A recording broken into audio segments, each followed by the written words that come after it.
تبریک برای بهره برداری از ماه مبارک رمضان. خیلی ها به ماه مبارک رمضان میرسند اما از برکت ماه مبارک رمضان محروم میمانند.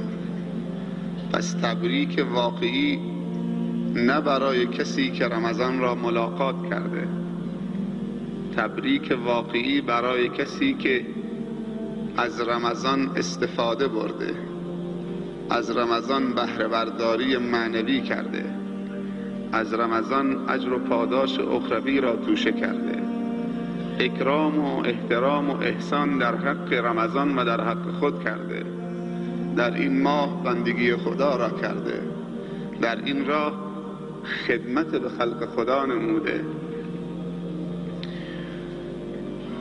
بزرگان دین و گذشتگان ما 6 ماه قبل از رمضان خود را و درون خود را و توان خود را و استعداد خود را و علاقه خود را آماده می کردند برای استقبال از این مهمان ارزشمند و عزیز خداوندی. در نتیجه رمضان برای اونها تحول آفرین بود، برای جامعه اونها تحول آفرین بود. رمضان تحول عجیبی در جامعه اسلامی که علاقمند به رمضان بود و 6 ماه قبل از رمضان زمینه استقبال از این مهمان را فراهم می کردن خیلی ارزشمند بود و از برکت رمضان بود که اخلاق صبر را و استقامت را و عبودیت و بندگی را و جهد و جهاد را در خود پرورش داده بودند و بعد از رمضان با استقامت و صبر و جهد و جهاد دین مبین اسلام را به تمامی انسانهای روی زمین در زمان خود رساندند و هم خود از خود راضی شدند و هم رمضان را از خود راضی کردند و هم خدا را از خود راضی نمودند. و 6 ماه بعد از فراق رمضان به یاد رمضان می نشستند. خوب دقت بکنید سروران عزیز، برادرها و خواهرای ایمانی عزیز، انسان عاشق هم از وصال می سوزد و هم از فراق می سوزد. کسی که عاشق است طاقت دیدار معشوق را ندارد و طاقت فراق معشوق را ندارد. هر دوتا براش سخت است. وقتی معشوقش را می بیند از خوشحالی می سوزد و زار زار گریه وصل معشوق را می کند و وقتی ملاقاتش کرد از دیدارش و خدمت معشوقش خسته نمی شود، اما لحظه ودا و فراق با معشوق اون سوزاننده تر است، اون را می سوزاند. بزرگان دین و اونهایی که واقعا دیندار بودند و بر مبنای شناخت دین را پذیرفته بودند، وقتی که از رمضان جدا می شدند یا رمضان با اونها ودا می کرد احساس می کردند که یتیم شدند و پدری دلسوز از دست دادند. امروز این اصطلاح است که اگر کسی پدرش فوت کرد و اون صغیر بود، به حد بلوغ نرسیده بود، اون یتیم است. ولی یتیم واقعی کسی است که از نعمت هدایت و از نعمت توفیقات الهی و از نعمت حسنه و کار خیر محروم بماند.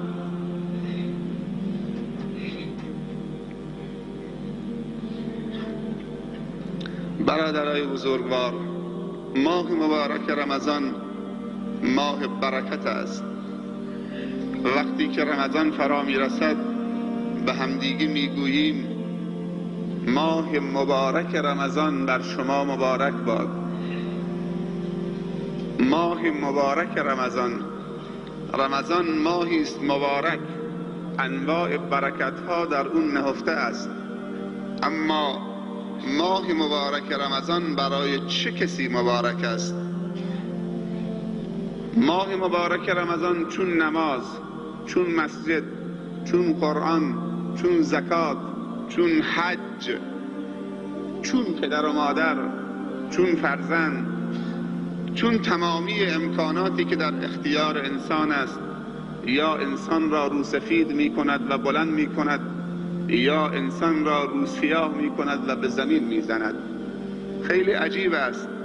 ماهی که ماه مبارک است و همه می دونیم که ماه مبارک رمضان جز برکت چیزی دیگر در اون نیست، ولی چرا یک عده‌ای در رمضان و با وجود ماه مبارک رمضان بی برکت می شوند، محروم می شوند، به زمین می خورند، روسیاه و ذلیل و خوار می شوند؟ برکت در رمضان است. این برکت را باید از رمضان بهره بگیریم. برای همه کس برکت نیست، برای کسی که خدا این برکت را نصیبش کرده برکت است. قرآن کتاب هدایت و برکت است. هر جایی پا گرفته و پیاده شده برکت تولید کرده، عزت و آبرو و احترام و سعادت و خوشبختی تولید کرده. اما خیلی ها هم با قرآن روسیاه شدند. پیامبر گرامی اسلام حضرت محمد مصطفی صلی الله علیه و سلم می‌فرمایند خداوند با همین کتاب مقدس آسمانی ملت‌هایی را به زمین می‌زند و ملت‌هایی را از عرش و 7 آسمان هم بالاتر می‌برد. و امروز می‌بینیم اونهایی که در شب‌های رمضان و روزهای رمضان مشغول تلاوت هستند، مشغول عبادت هستند، از این ماه با برکت استفاده می‌کنند، به اوج می‌رسند.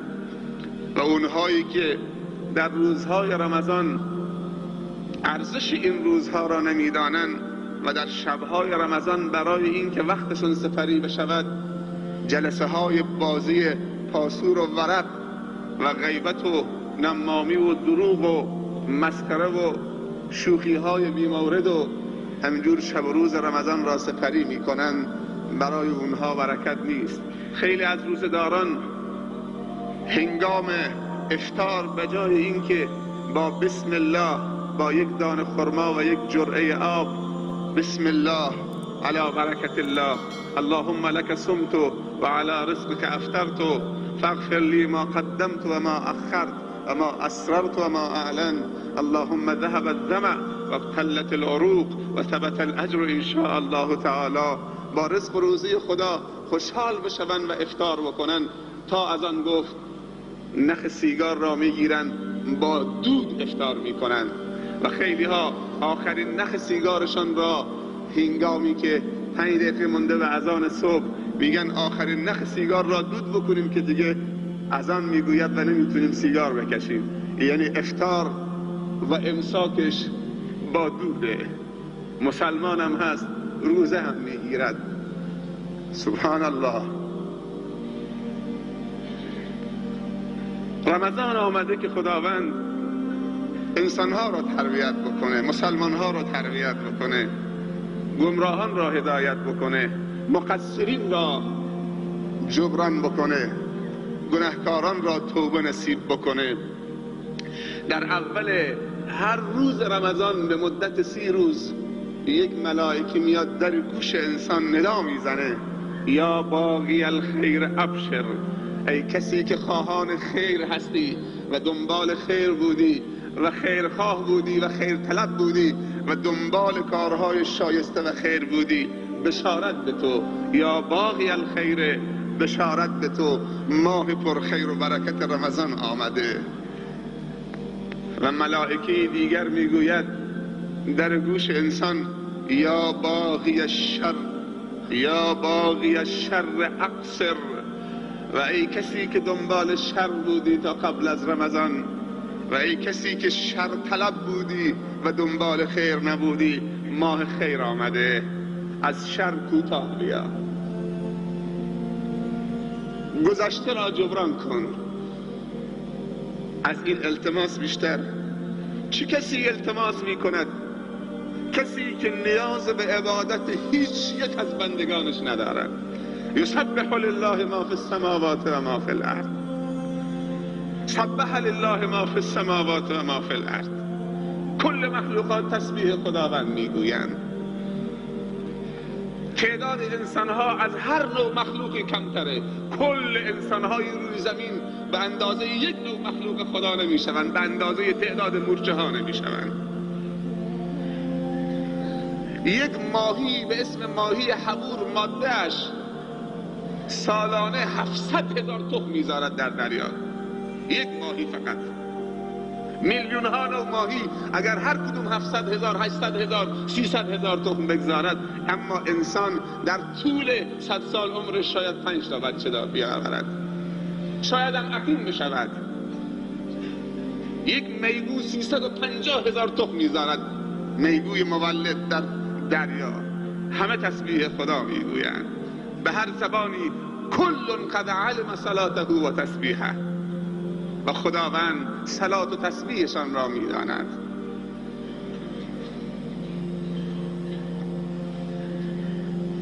ما نیاز به رمضان داریم، ما نیاز به نماز داریم، ما نیاز به حج داریم، ما نیاز به قرآن داریم، ما نیاز به همدیگر داریم. اگر ما نیاز به اکسیژن داریم تا حیاتمون را حفظ کنیم، و اگر ما نیاز به آب داریم تا حیاتمون حفظ کنیم، و اگر ما نیاز به خواب داریم تا توانمون را حفظ کنیم، و اگر ما نیاز به استراحت داریم تا قدرتمون رو حفظ بکنیم و خستگی رو برطرف بکنیم، اینو بدونید که نیاز ما به خدا از همه این نیازها بیشتر است. خیلی ها آب می نوشن، اکسیژن مصرف می کنن، خواب می کنن، استراحت می کنن، بازم نیازشون برطرف نمی شود.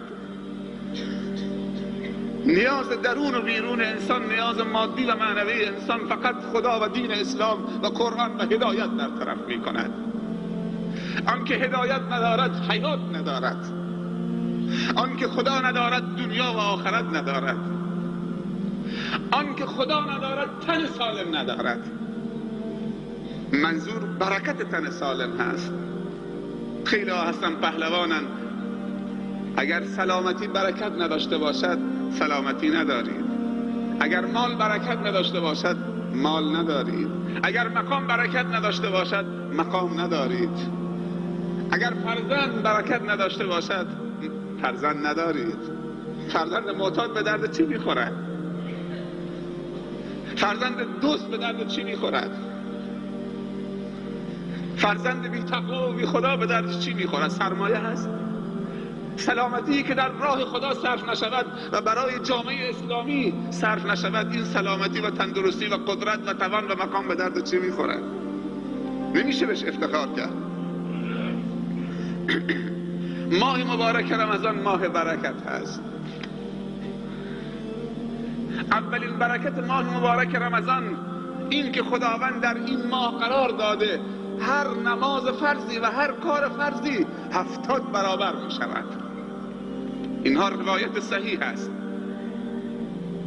برکت رمضان، هر فرضی در رمضان معادل 70 فرض می شود. یک نماز فرض 70 فرض. اگر یک نماز فرض با جماعت بخوانید در غیر رمضان 25 درجه ثواب دارد یا 27 درجه.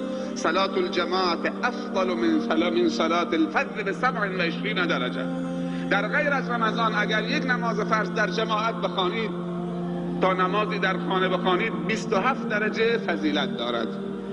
اگر در رمضان باشد 27 بزن ضرب در 70.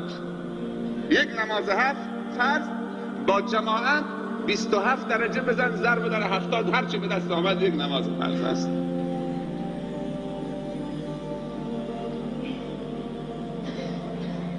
از این دیگه فرصت بهتر. اگر کسی در رمضان 30 روز 150 نماز فرض است در جماعت بخواند 150 27 ضرب در 70 دنیایی است.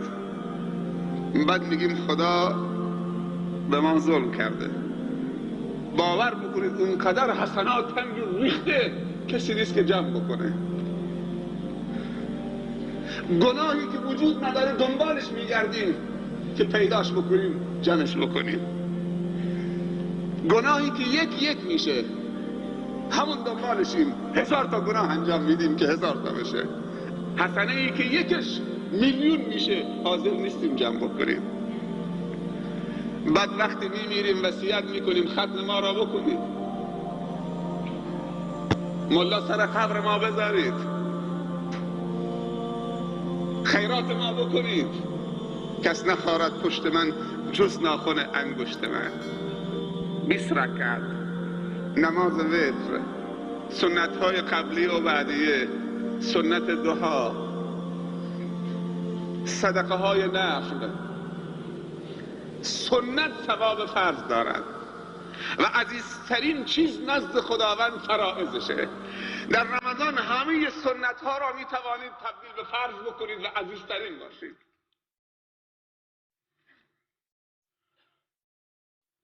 صدقه از رسول خدا صلی الله علیه و سلم سوال شد: ای الصدقه افضل؟ قال صدقه فی رمضان. کدوم صدقه افضل تره؟ گفتن صدقه در رمضان.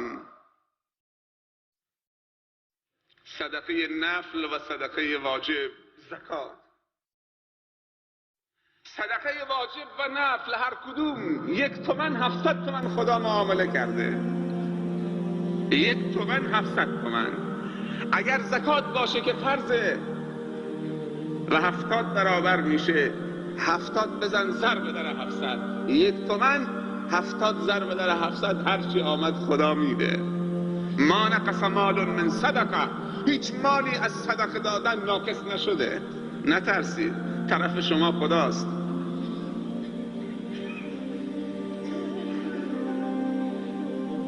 چه مالی مال هست؟ المال ما نفع. مالی مال انسان هست که نفع برساند. خوب دقت بکنید، چه مالی مال هست؟ المال ما نفع. مالی مال هست و می شود به اون افتخار کرد که نفع برساند. مالی که نفع نداشته باشد مال نیست، نمیشه بهش افتخار کرد. یک روزی فقرای صحابه آمدن، اهل صفه، مهاجرین آمدن خدمت رسول اکرم صلی الله علیه و سلم، عرض کردن یا رسول الله ذهب اهل الدثور بالاجور. اونهایی که سرمایه‌دار بودن هرچی ثواب بود جمع کردند و رفتن، برنده شدن. ما فقرا چیزی نداریم، ببخشید. تاجر بودن زکات مال دادن، تاجر بودن حج رفتن، تاجر بودن مسجد درست کردن، تاجر بودن حوزه رو انفاق میکردن، طلاب و نفقه میدادن، تاجر بودن بیمارستان درست کردن، تاجر بودن و تا آخر. ما چی داریم که ببخشیم؟ هرچی ثواب گرفتن تجار بودن و رفتن. ما فقرا چی داریم که انفاق بکنیم؟ حضرت عثمان ذوالنورین جیش الاسره رو به تنهایی تجهیز میکند. حضرت ابوبکر صدیق بردگان را میخرد و آزاد میکند، از جمله مؤذن رسول الله صلی الله علیه و سلم. حضرت عمر انفاق میکند. حضرت عبدالرحمن ابن عوف میگوید سنگی رو بلند میکنم، توقع دارم زیر اون سنگ گنجی باشد، چون که رسول الله صلی الله علیه و سلم دعای برکت کرده. 700 تا شتر رو یک جا در راه خدا میبخشد و میداند که تضمین است، کم نمیشود.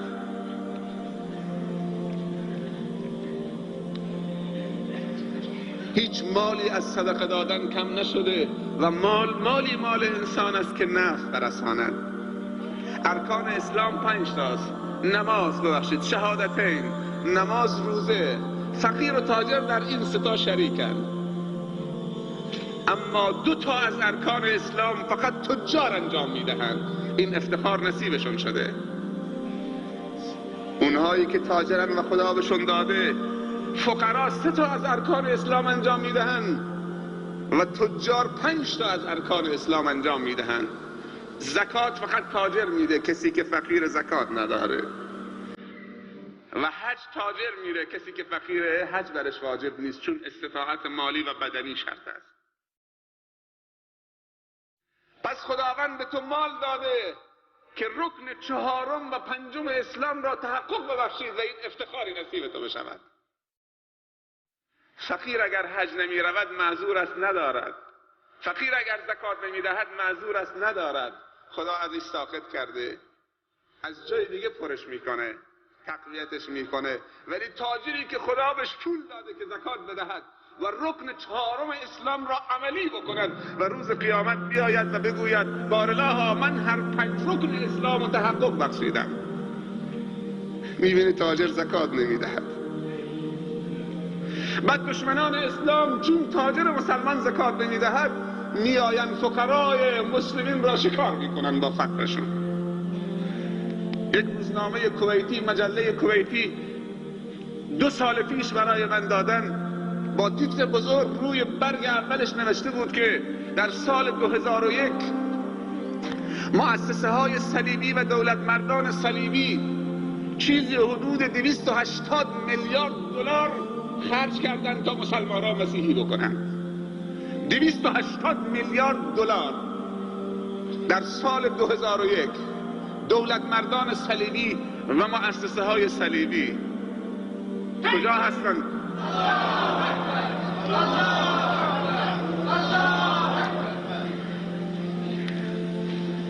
کجا هستند تجار مسلمان؟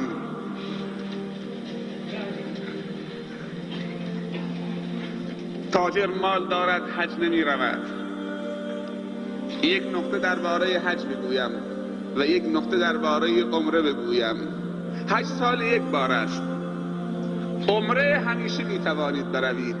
سوال کردن بهترین عمره چه وقتیه؟ پیامبر صلی الله علیه و سلم فرمودن عمرة فی رمضان. عمره در رمضان معادل حج است.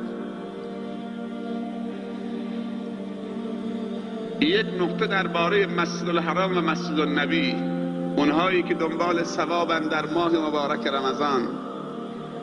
عمره در رمضان ثواب حج دارد. خرج عمره چقدر است؟ برای ما که سوغاتی ما آب زمزم و خرماست، نه چیز دیگر ها، 600,000 تومان. اگر سوغاتی چیز دیگر باشد، نه آب زمزم و خرمای عجوای مدینه، اون بحث جداگانه است. سوغاتی مدینه خرمای عجوا و سوغاتی مکه آب زمزم. ثواب عمره معادل حج است. این ثواب عمره. هر کسی در رمضان با 600,000 تومان عمره برود ثواب حج میگیرد. دیگه چی میگیرد؟ اگر 20 روز در رمضان در مکه و مدینه باشد، 10 روز در مدینه، 50 تا نماز فرض در مدینه میخواند. پیامبر صلی الله علیه و سلم فرموده هر نماز فرضی در غیر از رمضان در مسجد النبی معادل 1000 نماز فرض است. در رمضان 70 برابر میشه. یعنی 10 روز 50 تا نماز بخونید، ببخشید 5 تا نماز بخونید در مسجد النبی در ماه رمضان، چیز حدود 3,500,000 حسنه داره فقط نماز خوندن. 10 روز بعدی میریم مکه، 10 روز در مکه بمانید در رمضان، 10 تا 5 تا نماز فرض در مسجد الحرام بخوانید. پیامبر صلی الله علیه و سلم فرموده در غیر رمضان هر نماز فرضی در مسجد الحرام 100,000 نماز ثواب دارد. 100,000 در رمضان، 100,000 ضرب در 70 بکن چقدر میشه؟ 350 میلیون حسنه.